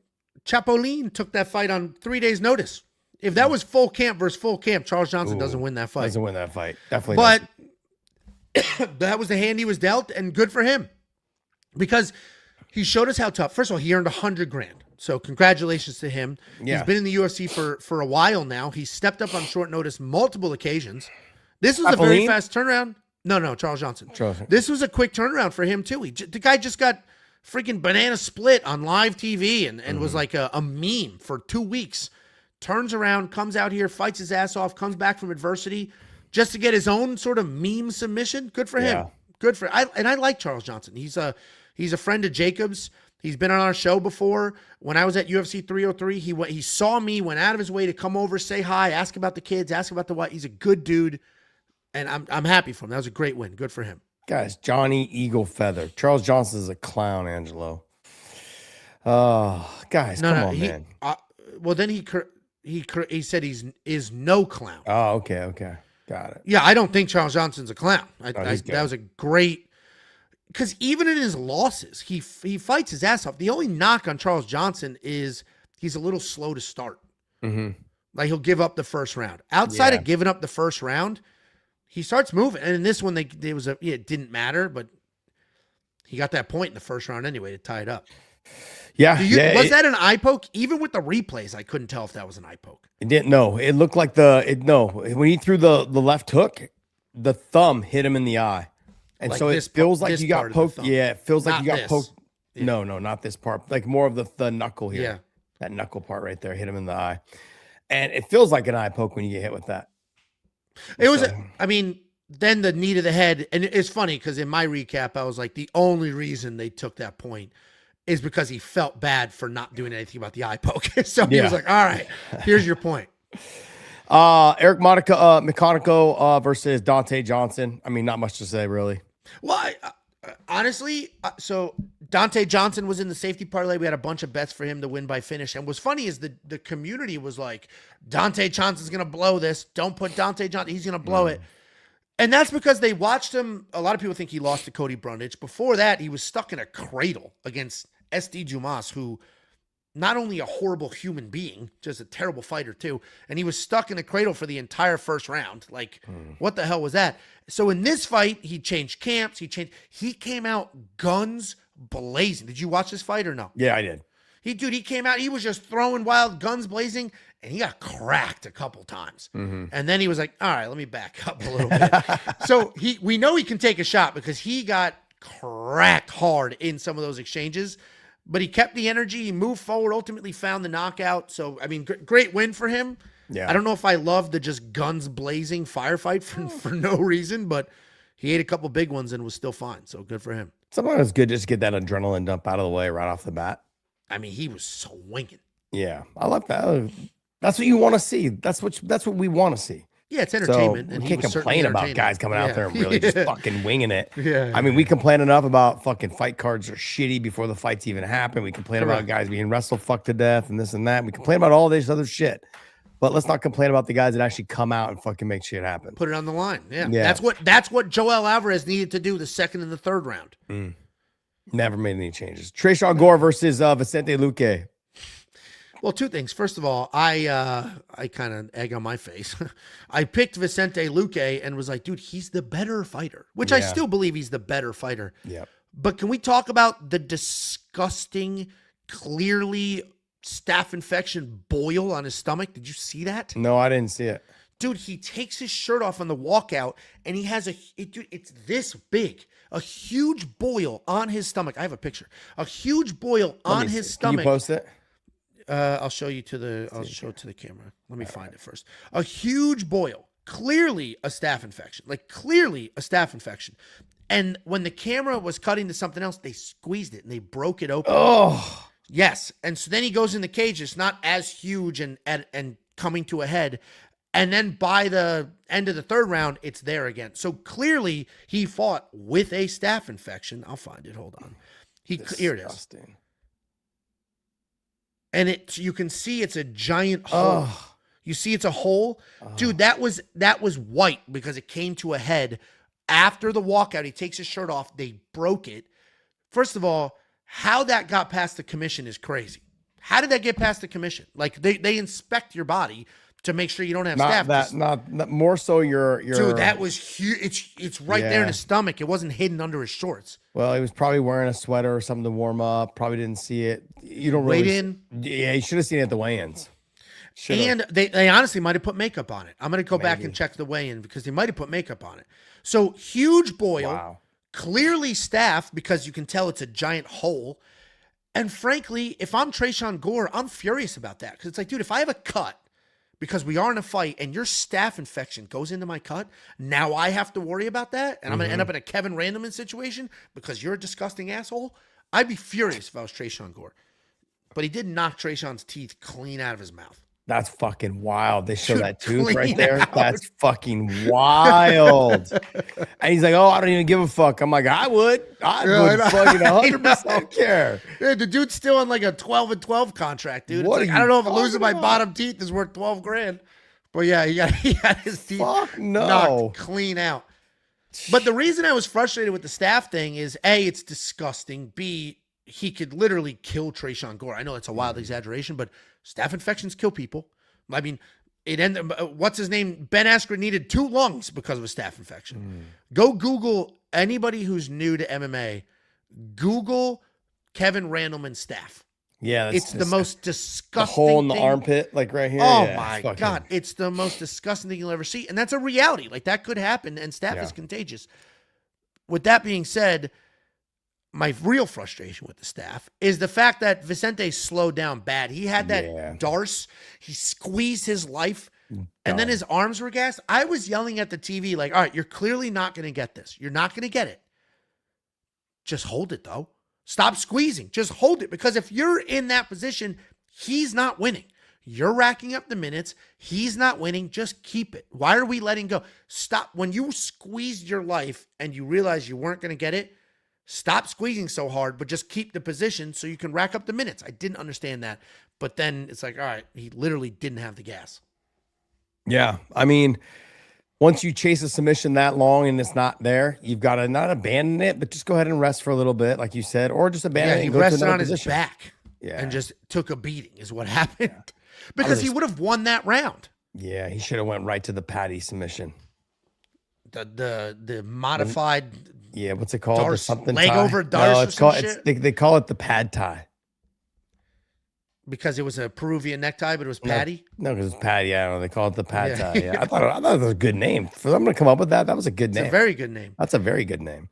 Trayshawn Gore, Vicente Luque, Lucas Fernando, great performance. Great. Oh my God, that dude's nasty. striking is so good. Yeah. He's so clean and he's fast, and the way the speed in which he would crack your body with a left and then punch you in the face, you didn't even react to getting cracked in the body yet, and he's already snapped your head back. Like, yeah.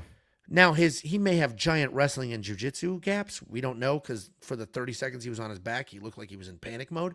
But his striking is unbelievable. Yeah, he's good. He's extremely good. Neil Magny just won't seem to go away. Every time we want to write him off age-wise, this and that, he comes out and just fucking beats people. Just beats them. Like every time we talk about Neil Magny, oh, the guy's getting old. We're ready to ride him off into the sunset. If he loses here, probably should retire. Then he fucking comes out and does this. TKO punches, finish, done deal, right? I mean, did you have him? You didn't have him in your safety parlay. Oh, God, no. No, I didn't bet on that fight at all, because that fight to me was always like, hey, Neil can win this fight. Yeah. But my read was a little off, because I was like, it's either Ramiz by sub or Neil by decision, because Ramiz is typically a pretty durable guy. But I had multiple crash outs yesterday. Multiple. You guys don't follow Angelo, follow him on We Want Picks. I love listening to his crash out, because I knew in my mind, I actually talked about it live. I think the crash outs are valid. I think they're valid crash outs too. Like, I don't think I'm saying anything that's wrong. Well, because obviously I don't think that. I'm the one because you're in this gambling world, right? Like in picks and points and all this other stuff. Like you're in your mind, you're like, I fucking told the whole world this guy's in my parlay. Or it would be nice to just sit here and talk about fights and nobody and this is going to sound like an exaggeration, but I promise you it's not. There are tens of thousands of people that just tail whatever bets we put on the board. So there is like an extra level of, I feel like an extra level of responsibility for it. And when things don't go well, it's like, I do take I'm not saying take personal responsibility sounds weird, but like I feel it. Like I feel the pressure I put on myself. With that being said, I had no bets on this fight whatsoever. So my crash out wasn't, oh, we missed a bet, whatever. And I told people, don't bet on this fight. Mm-hmm. I said, if you're going to bet, Ramiz by sub or Neil by decision. So I guess that would have been. But my crash out was Ramiz dominated early. And then he got tired. And that was the end of the fight. Like, there's only a couple things you can control. And one of them is your cardio. Yeah. And your job, this is what you get paid to do for a living. Your one and only job is to show up and fight. And that includes being in good enough shape to fight. So to be a guy who is in the largest organization on the planet, who's on a big card like this, and his only job is to show up and fight, because your job isn't actually to win. That's a nice little bonus, right? Mm-hmm. Your job is to put on a performance and fight. And to go out there and get tired that quickly is outrageous. It's outrageous. It's your fucking job. And then people, because Twitter is Twitter, were like, look at you, bro. I'm not a professional athlete. Mm-hmm. Like, what are we doing? That's like if this was my job, which it isn't, and I didn't have a microphone. And I sound like I'm in a tin fucking can. It's the same thing. The one thing you can control is what shape you're in. And he's not in shape. Like I genuinely will never it wasn't short note. Like, I'll never understand fighters who aren't at minimum in shape for the job that they get paid to do. I'll never understand it. It's funny you say that because I've trained so many athletes, fighters, and from boxing to MMA to kickboxing. And the number one thing is I tell them, like, when you think you've ran enough and you think you're in shape, you're not. Do more. Because nothing can mimic that type of pace that you're going to fight inside that cage. I don't care how many fucking sprints you do. It's never going to mimic the pace that you're going to set inside that cage. And the reason being is when you tire, your opponent sees it and then they push forward. And when you see them get tired, you're tired too. But then you see them get tired and you push forward. In sparring and training, you don't do that. When you see your buddies tired, you're like, fuck, this is a good time to rest. Yeah. You know what I mean? But when you're in a fight, you're like, I've got to go. He's tired now. I made him tired. Now I got to go. You push yourself beyond that. And then if you don't get the submission or you don't land anything clean, he's like, oh, he blew his wad. Now it's my turn. He pushes back. Nothing can mimic that. Not inside the gym, not on the track, nothing. So you need to when you think you're in shape, do more. And you are in complete control. That's what there are God-given abilities, right? Some people are just fast as shit. Some people have incredible chins. Some people hit insanely hard and you don't know why. Mm-hmm. Like, there are God-given abilities. Like Alex Bejeda, he just hits fucking hard because God decided this is the gentleman who's going to hit hard. Yeah. But you can control. You could be an uncoordinated weirdo that can't hit hard but you could be in unbelievable shape because you control that. So that's why I will genuinely never understand when a fighter just isn't in shape. And Ramiz Brahim is not new to this. Mm-hmm. He's been in the UFC for a while and he's gassed out before. You know who I like to use as a positive example? Walter Walker. Walter Walker's UFC debut, the guy looked like a bag of mashed potatoes. And he came out there, he gassed, he looked like shit. It was one of the worst UFC debuts of a hype prospect we've ever seen. And then his next fight in the UFC, he lost like 35 pounds. He was a completely different person because he realized how embarrassing that was. He went back, worked, controlled the things he could control, and he came back after that looking phenomenal. And somebody like a Ramiz Brahimaj who has had losses like this, where he couldn't get a finish and then he completely death gassed, to still do that it's crazy. It is your only job. It's crazy.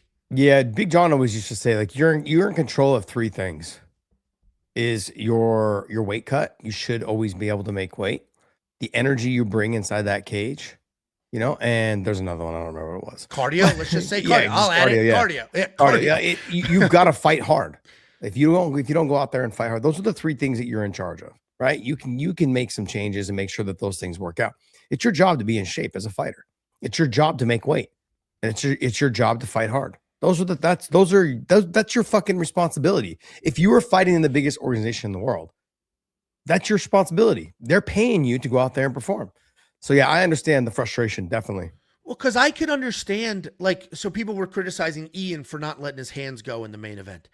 I can understand that more than showing up not in shape, because that's a tiny, in Ian's case, 25-minute window of time. And in that tiny 25-minute window of time, maybe you are paralyzed by fear, or you're worried about a takedown coming your way, or in your own head.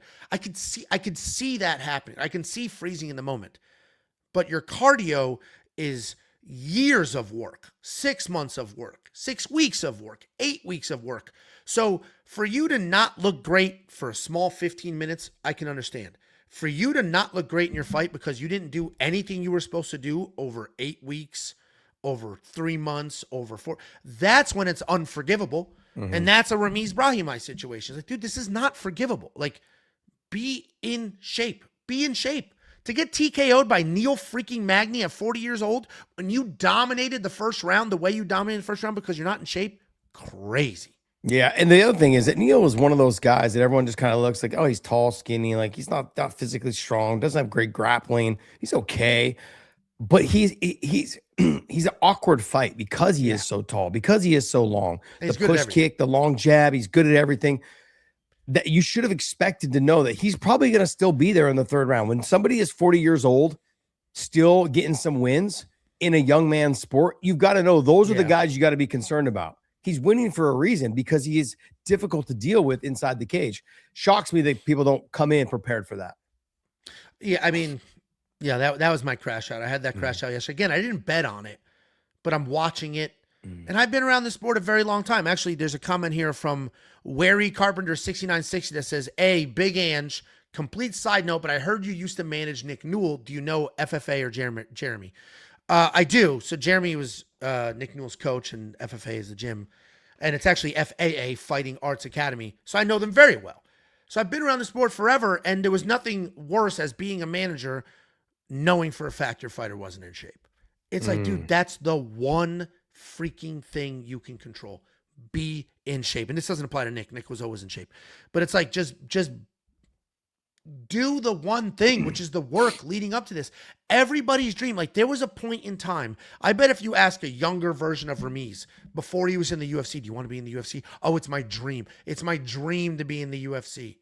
Everything I've done, everything I work for is to be in the UFC. Now he's here not doing the bare minimum. Yeah. Which is outrageous. So then what? You're going to end up on the regional scene because you didn't want to run? It's crazy. Two-part question here, because T. Christos puts out, he goes, is Islam too small for the weight class? Because he looked small yesterday inside that cage. He did look small. Is he too small? And then you said you saw Michael Morales standing next to Ian Gary. You're like, what the fuck? Ian's way bigger. Or sorry, Michael's way bigger than Ian. And Ian was way bigger than Islam. Yeah, and Pratis is very similar to Ian.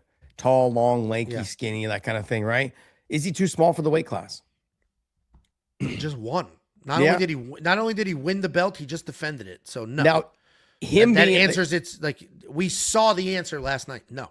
Does it make his wins at welterweight more impressive? Because you saw the size of him versus the size of Ian, and you saw the size of him versus Morales and those guys. What do you think? Yeah, that's the good question, because what's funny is the general tone was Islam's not as good as we thought. He's lost his aura, all this. That was the general tone. And what's funny about that is this dude's up in weight. 15 pounds, not 10, 15. He's fighting huge people, and he's still winning. But because he didn't win this the same way that he beat Hanato Moicano, it's like, oh, he sucks now. So I think, I think people are losing sort of some of the perspective, or at least maybe didn't see him as a human being, despite we have seen this dude in wars. A lot of people think he lost to Volk. We've seen him in wars. It wasn't even close. I mean, a lot of people think he lost to Volk. It's not me talking, it's the people. I know it's not you. I know. You wouldn't be that stupid. I don't think he's too small for the weight class. And I'm not going to say it makes his wins more impressive, because he also was a bit of a weight bully at 155. So I think the wins are of the same quality. He's beating some of the best people on the planet. He is also he wasn't smaller than JDM. He just happens to be fighting some of the biggest dudes in this weight class. Yeah, all three of them are huge. Morales, Pratis, and Ian Gary, all going to be huge. They're the three biggest ones. The rest of them are all normal. Like, I would bet Islam's bigger than Sean Brady. But Shavkat's also big too, if he comes back. Yeah, we're not. Yeah, I would agree with you. Sean Brady and Islam are about the same size. I bet you he's probably a little bit bigger than Sean, especially taller than Sean. Yeah. But does that make Michael Morales and Ian and those guys weight bullies then? They don't fight like weight bullies. To me, weight bully is you're using your size to physically impose your will, like grinding, wrestling, leaning on somebody. That's not how Morales fights. That's not how Ian Gary fights. So I would not categorize them as weight bullies. Even when you take Ian Gary's fight against MVP, just the speed of MVP too much. Let me go ahead and wrestle him and hold him down. That's kind of being a weight bully. He didn't weight bully him. He changed his game plan. Okay. All right. Let's talk about Islam fights like a weight bully. Pushes forward, grinds you against the cage, leans on you, wears on you, grinds. That's not, even when Ian Gary wrestles, he's not doing that. But he's a smaller guy now, so that's not a weight bully anymore. He's just a better technician. He fought like a weight bully. He just isn't big enough. Arm was he just isn't big enough to be called one. That fucking head and arm last night was fucking sick. The way Why he are you did calling it it that instead of calling it a side headlock? You're so old. That's such an old man thing to call a side headlock. What are you talking about? His hands connected. That's a side headlock. A head and arm is fucking sagged him right to. He actually threw he him did sag. over. He sagged, but he threw as well. Yeah. I called it a sag. It was probably right smack in between a sag and an actual throw, but it was beautiful. All right, I want to hear you crash out one more time. Jeremiah Wells versus. Oh, I'm not going to crash out on that. There's no crash out there because Motobek didn't do anything wrong. Like, that's the difference. You watch Joel Alvarez do nothing, so you crash out. You watch Ramiz Brahimaj not have cardio, so you crash out. Motobek fought. He fought, and he got tagged, but we never thought he was a better striker. He got tagged, so he shot a takedown, and Jeremiah Wells, at 196 years old, somehow threw in the cleanest, fastest ninja choke we've ever seen. There was no time. It just immediate. It was all neck. He had that dude just absolutely slept almost immediately. Yeah, it was nasty. Some of that seemed like it had to do with fatigue. I don't know if Orobai wasn't in great shape, but for the way he locked in that choke, there was really no defense. It was like, let me just actually. I think it was just literal speed. Because keep in mind, Orobai shot that takedown because he got cracked. Yeah, it wasn't a regular takedown. Like in the round before that, he shot a beautiful, like an old school George St. Pierre takedown where he shot the far leg, underhooked with the arm, and just ran through it. Looked great.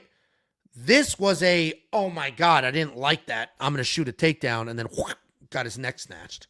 Yeah. And good for him. He went out like a man. That dude was just you could have chalk outlined him. He was just hanging. And I was like, ref, dude, he's out. He's out. I was like, holy shit. And it was like he went unconscious fast too, which tells you he was tired. He had no idea that would it was like he had no idea that was coming. Yeah. Definitely great for Jeremiah. Like, he's the only Philly dude on the card. He opened up the card. They set him up to fail. The biggest underdog on the card. He went out there. He landed a couple clean shots early, but he was losing 2-0. Like, he was losing this fight. And then to pull that off, not quit on himself, that's just old man tough, and good for him. I know we talked about this a little bit. We're going to wrap it up probably on this. I know you've got family in town. You want to spend the rest of the day with them. You have softball tonight? 9:30 p.m., our last game of the regular season. We already clinched the playoff, so it's our last. This game determines if what our seeding. Yeah. I'm going to play this real quick, and this was what we talked about a little bit, Dana's comments about Ian Garry. Let me get this here. I think that Ian is a talented guy. If he had even an ounce of killer instinct in that 5th round, he had been beating him to the body. Islam's whole, I think, right side was beat up. His face was beat up. You don't come out and hug and shake hands. And that shit drives me fucking crazy when there's so much at stake. And there's also, a lot of mental, gamesmanship, whatever you want to call it in this game. You come out in that 5th round with a flying knee or something crazy and you try to finish the fight. I think that this is one of those fights that Ian will go back and watch and say, fuck. I think that Ian is a talented guy. Yeah. I mean, I agree. I don't necessarily agree with this whole take. Like, if he had an ounce of killer instinct, like, he could have done more for sure. I do agree with he will go back and watch it and be like, fuck. Because that's like everything, dude. Anybody who's competed in any sport, combat or otherwise, you think about all the little mistakes. Mm-hmm. And if he's watching that back, dude, Islam's face is beat to shit. To Dana's point, his ribs were just a disaster. And like, I told you when the moments to me that Ian lost the fight is when he would fall to the hip, he would grab over the body, and when he didn't scoot his ass out immediately, that's when the full takedown happened. I think he'll watch that stuff back, and it's like, these adjustments are going to drive him nuts forever. But as cringy and unlikable as he is, he's not stupid. And I do think he goes back, makes adjustments, works his way. I think he gets another title shot. I think he earns it again. Like, Ian's good. When he lost to Shavkat, the dude, and again, he's cringy and unlikable. But when he lost to Shavkat, what's the next thing he did? Took a short notice fight against fucking Carlos Prates. Yeah. Like, he's not a pussy. Yeah, and I think that was that a 5-round fight, wasn't it? Yeah, it was a short notice main event. Yeah. Against one of the most dangerous guys in the division. And he took it anyway. So I think I don't think he's gonna do a short notice main event, but my point is he makes adjustments and he learns and he just continues doing what he's gonna do. He recognizes how old he is. He even said in the post fight, I'm 28. These guys are all in their 30s. I'll be fine. And he's right. He'll be fine. Yeah. I agree with everything that Dana is saying. He's gonna go back. He's gonna look at me like, "What the fuck? I could have Yeah. done this. I could have done that. I could potentially be laying next to the fucking championship belt next to me, Yeah. with my wife and my kid and all this other stuff, right?" And he just didn't do it. Didn't pull the Yeah. trigger. When they had announced I was fighting Benson, and we get to Dana gives these speeches, or he used to. I'm not sure if he does anymore. Right before we would show up to the venue, all the fighters would get together after the weigh-ins, and he would say, "Hey, Josh," he goes, "Josh," he's like, "this is what you've been waiting for your whole life." He's like, "to become UFC champion." He's like, "You got to beat Benson Henderson to get there." He's like, "I know we had you lined up." He said this in front of all the other fighters. "I know we had you lined up for the Pettis fight." He's like, "But this right here, if you beat him," and Benson's sitting right next to me. "If you beat Benson," he's like, "you're next." This is, and I was like, "Oh." Then I fucking go out and lose. Did you beat him? Yeah, how'd Like that go, Josh? Josh? Like a jackass. How'd that go but for you? but in that situation, like I understand, like he's like, these are your moments, and in that moment, Ian needed to do more. And you like you said, you approve the notion that you have to beat the champion to be the champion. Yeah. The judges don't go by that, or they shouldn't, anyways. But I do feel the same way as well. Like, you should almost automatically walk in going, if I don't do enough in the first round, they're almost guaranteed they're not going to give this you to me. Yeah, they're going to automatically give him the first round if I don't do enough. He's the champion. He comes out with the aura that the judges and the crowd, everything gets amped up about, unless they fucking despise you. But yeah, I think he made a lot of tactical errors. I think is what Grant R. Ellis has just said. Angelo is spot on about Ian's tactical error. 100%. Thanks for the super chat, bud. Yeah, 100%. You've got to make those adjustments as you go. He was just comfortable being in there, and the whole buddy, touching hands, hugging after every fucking round. Get the fuck out of here with that shit. One thing that I loved about Michael Bisping, when Anderson Silva tried to hug him, he pushed him away. He's like, "Get the fuck away from me." You know, because Anderson tried to hug him after every round. It's like, "Get off me, dude. Fucking here to punch you. Don't fucking touch me." Like, here's some stats for you. I have round by round stats on the main event. First of all, Ian Garry landed more significant strikes in that fight. How many? 29 to 22. So he landed more. No. In the first round. Calm down. In the first round. 7 more strikes? Really? That's it? In the first round, Islam only landed 3 significant strikes. In the second round, Islam landed 11. In the third round, Islam landed 5. In the fourth round, Islam landed 3. In the fifth round, 0. Not a single significant strike landed. Not one. That's the fight we had. Yeah. And Ian Garry, give me Ian Garry's.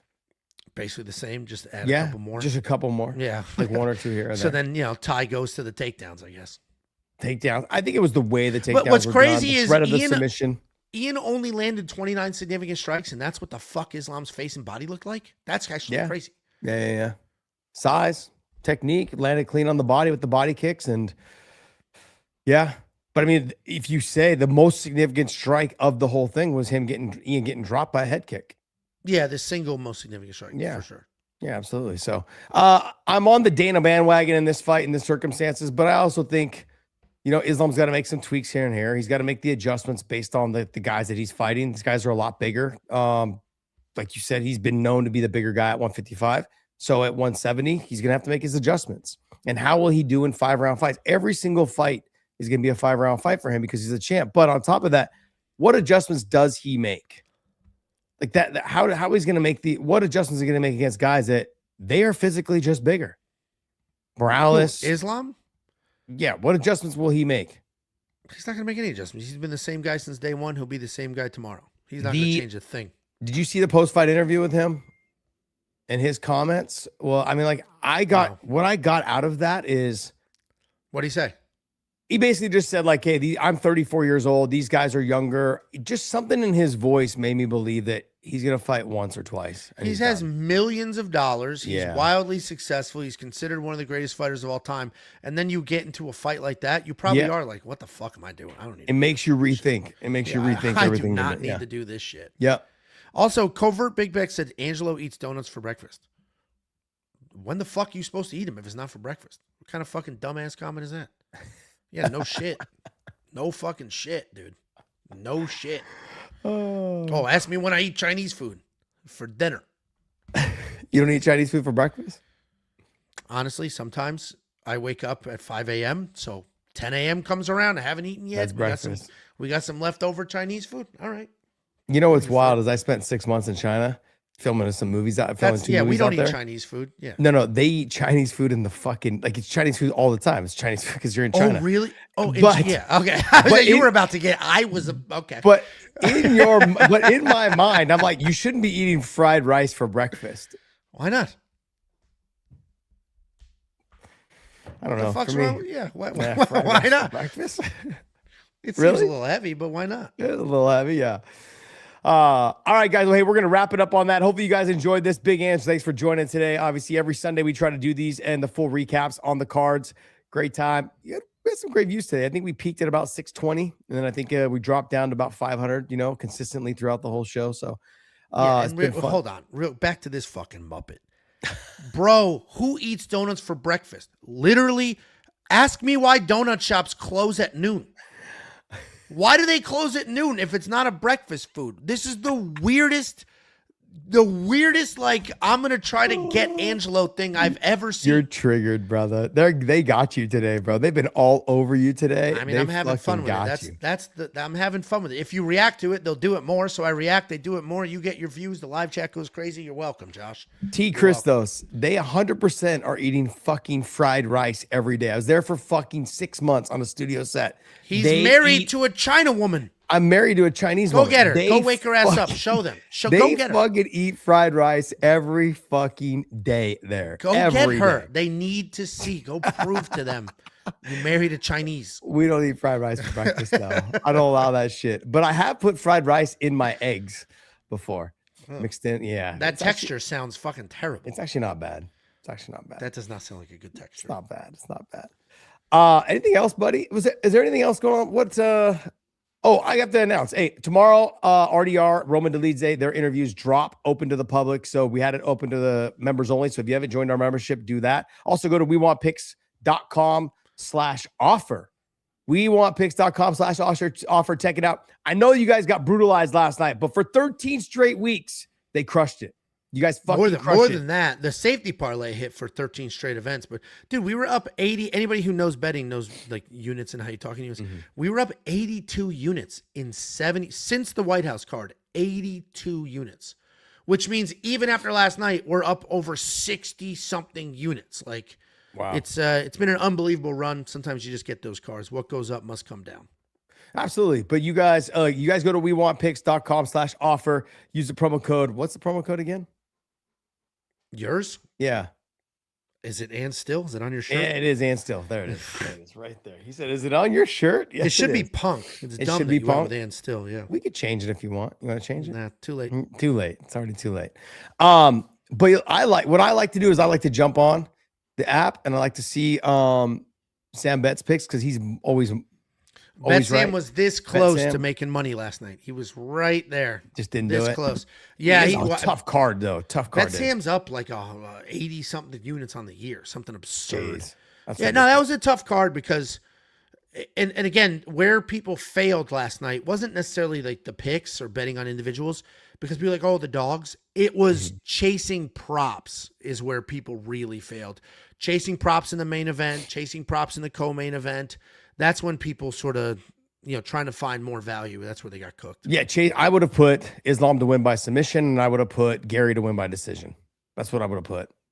I don't bet on my friends, so that the didn't main work. event, I was pretty certain Islam would win a decision. I was like, this is going to look like the JDM fight. Co-main, I got a little scared on, but overall, what I don't obviously I bet on fights, but I to have some fun, a couple $100, nothing crazy. It's not going to make or break anything. And I hate when you're disappointed you lost some bets, so it clouds the event. I thought that was a good card. I thought it was fun. I thought it was, the massive upsets actually make for a wildly entertaining fight card. I thought it was good. I genuinely enjoyed that event last night. Yeah, the problem I think that most people have is that when they're looking at it from the outside, the earlier card was good. The co-main and main weren't great. Like in terms of entertainment it had value. some tense moments, but I agree. The pacing wasn't. So, and look, you could have a total shitty card, but if the main event fucking is a barn burner, they're like, oh, it was a great card. No, the main event was, but we only look at the last two fights. Yeah. especially if they're both title fights. Cobra. Let's see. Here we go. Cobra. Cover. Don't engage the dumbass. No, he's Leave asking him you. alone. He's asking what's He's a not safety asking parlay? stupid. That's to try to get me riled up. He's like a weirdo obsessed with me. Like he just nonstop. It actually is insane how polarizing just talking about your favorite sport could be. You think that's JT Lines? You think that's JT Lines right there? You think that's Jacob right there just talking shit? No, Jacob's much more clever than that. I promise you. Jacob's like actually clever with his insight. How did he do it? How was the show last night? He hasn't streamed in like 2 months because his eyes are fucked, dude. They're fucked. Still? He can't go outside. So he got an eye infection, and so then like the first eye doctor was like, "You're fine, go home." So then he did that. Then it got so bad he needed steroids, so they gave him steroids for his eyes. And then the next eye doctor was like, "You can wear your contacts again." So he wore his contacts, which he shouldn't have done. Then they gave him more steroids. So now all of that is gone, but all of the steroids have given him like permanent dry eye damage. And his eyes are so dry that if he goes outside, it's like painful. And he has to put drops in them like every 4 hours. He's waking up at 1 o'clock in the morning to put drops in his eyes to try to get them back to where they were. And it's out of nowhere. He just woke up one day like, my eyes are fucked. And so he streamed Contender Series because it's only 2 hours. He hasn't been able to actually like sit down and stream a full fight card. Why can't he just put fucking eye drops in while he's filming? Because then they start to burn. Like he gets painful. It's like, That just sucks. talking about it's making my eyes blink.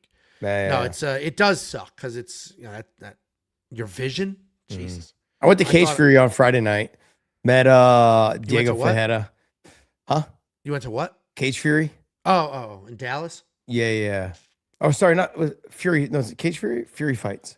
I think Fury is grappling, isn't it? I think it's Cage Fury. Cage Fury, yeah. So Cage Fury in down at the Gillies. Have you been to Gillies? Never been to Gillies? Yeah, it's past the 121. I don't go past IKEA. Yeah, that's the line. I don't go past IKEA. Yeah, I only trained with you that one day because you took a left at IKEA, so I'm not technically going past it. Well, that's where that venue is, right? Where Peak Fighting has their events and stuff. They're right next to IKEA, before IKEA. Yeah, correct. Yeah. It's you call it IKEA, it's called IKEA. No, the fuck it isn't. Yeah, it is. Absolutely not. I think it's a Swedish or Norwegian brand. It's definitely Swedish, but it's Swedish, but yeah, it's called IKEA. No, Yeah, it's not. it's called IKEA.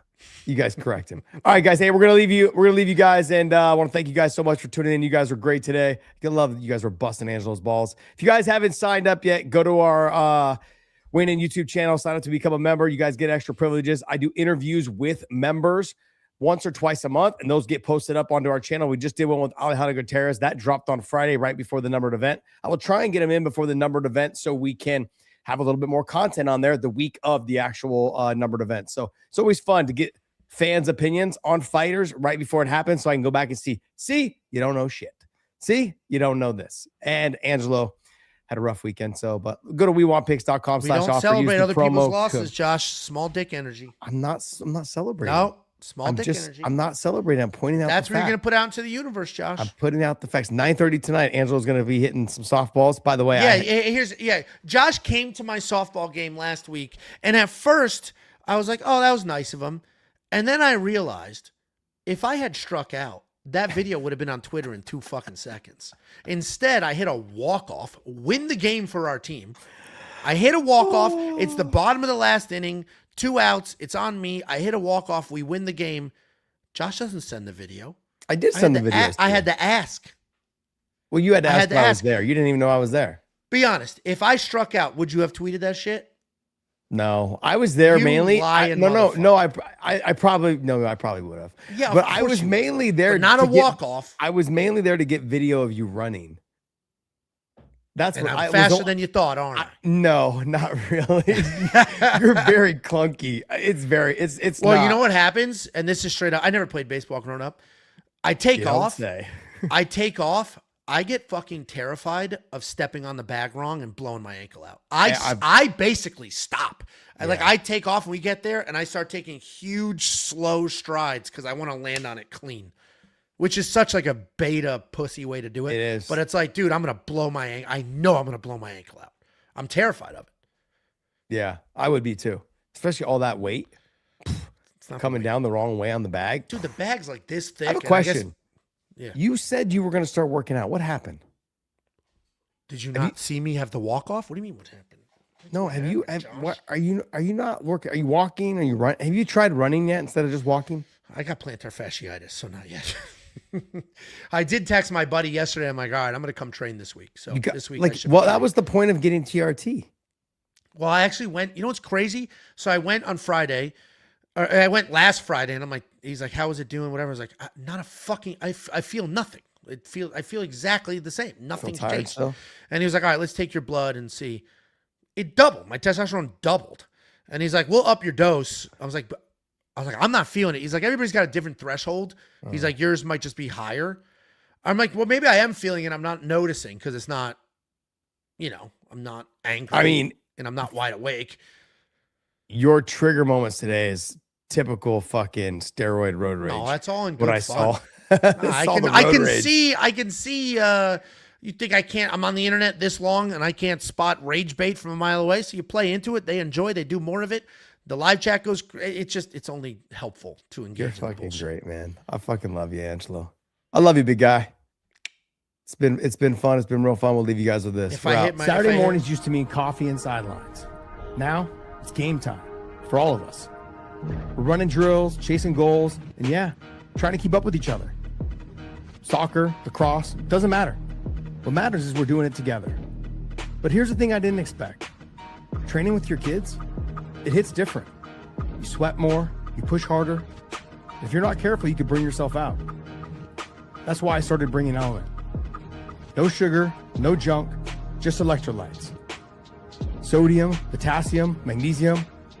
So you can stay sharp, stay moving, and stay in the game. Because when your kids look over and say, come on, Dad, keep up, you don't want to sit this one out. You want to be right there with them. Hydration isn't just about performance. It's about showing up. For them, for yourself, for moments like this. Element. Stay salty. Stay salty.